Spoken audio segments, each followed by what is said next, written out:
Bonjour, j'espère que vous aurez passé des fêtes heureuses, entourés de ceux que vous aimez, et que vous abordez cette nouvelle année avec enthousiasme, la tête pleine de projets.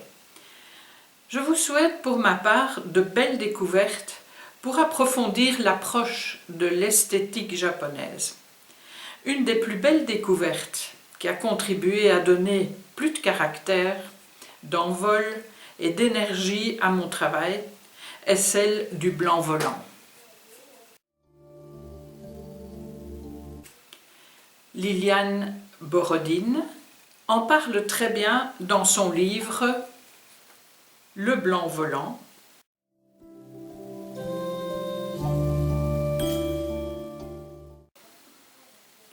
Liliane Borodine est française, diplômée de l'Académie des Beaux-Arts de Hangzhou de la province du Zhejiang, en République populaire de Chine, et est présidente de l'association ASIAR, Association pour la connaissance de la culture asiatique en France, qui a vu le jour en 1992.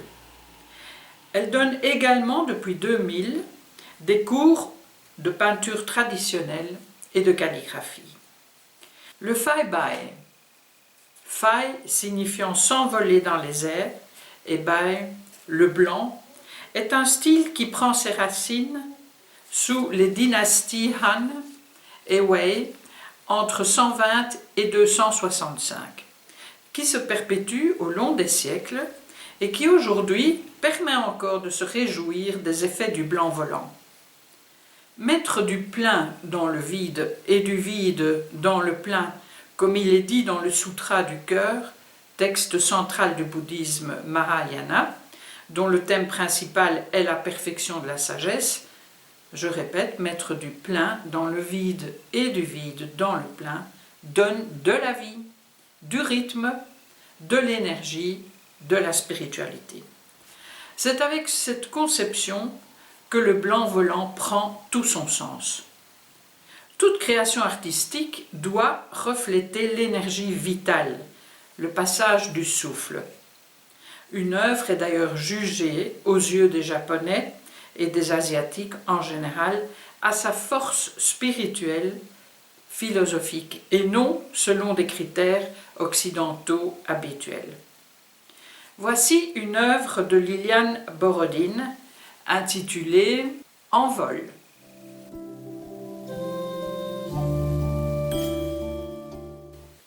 Où le blanc volant, bien présent, ne peut que vous emporter dans votre propre imaginaire et stimuler votre réflexion. Le blanc volant se réalise à l'aide d'un pinceau en partie asséché.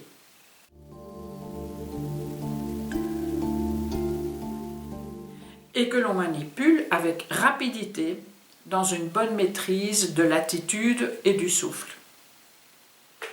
Je vous montre maintenant comment techniquement on obtient cet effet époustouflant du blanc volant. Vous allez voir au cours de la vidéo, j'ai préparé mon encre, je suis dans une bonne position et disposition d'esprit, c'est-à-dire que j'ai écarté toute pensée inutile pour me consacrer uniquement à la maîtrise du trait. J'ai choisi d'abord la calligraphie de l'idéogramme 1, ensuite en soumillé, c'est-à-dire peinture à l'encre, je vais vous dessiner 1 ou 2 bambous. Donc, lors de la vidéo, je vous donnerai encore quelques explications. Je vais donc faire un premier trait sans blanc volant, donc avec le pinceau gorgé d'encre.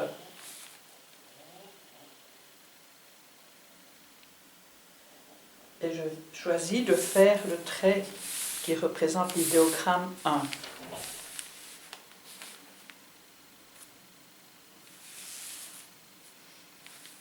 Et bien voilà, je vais recommencer parce que il y a déjà du blanc volant. Et je voulais montrer la différence avec un trait où il n'y a pas de blanc volant. Donc je vais remettre de l'encre.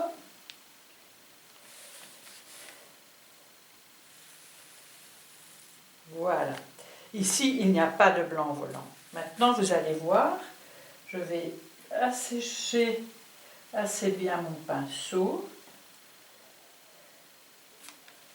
Je fais un essai. Et vous allez voir. Voilà, l'attaque. Vous voyez, le blanc volant, c'est quand même beaucoup plus vivant que ce qui est au-dessus. Maintenant, je vais vous montrer un trait pour un tronc de bambou sans blanc volant d'abord.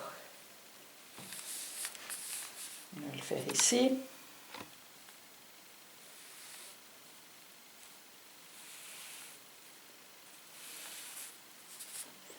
Et maintenant, je vais faire la même chose, mais avec du blanc volant. Je vais le faire de l'autre côté. Il faut assécher le pinceau.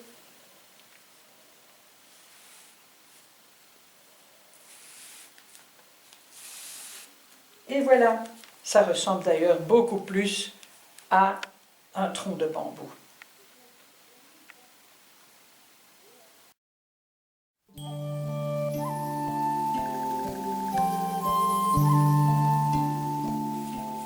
Pour terminer, je vous invite à consulter des ouvrages de Fabienne Verdier ou de Gao, ou même des livres anciens où vous pourrez détecter ce fameux blanc volant. À la prochaine, et d'ici là, portez-vous bien.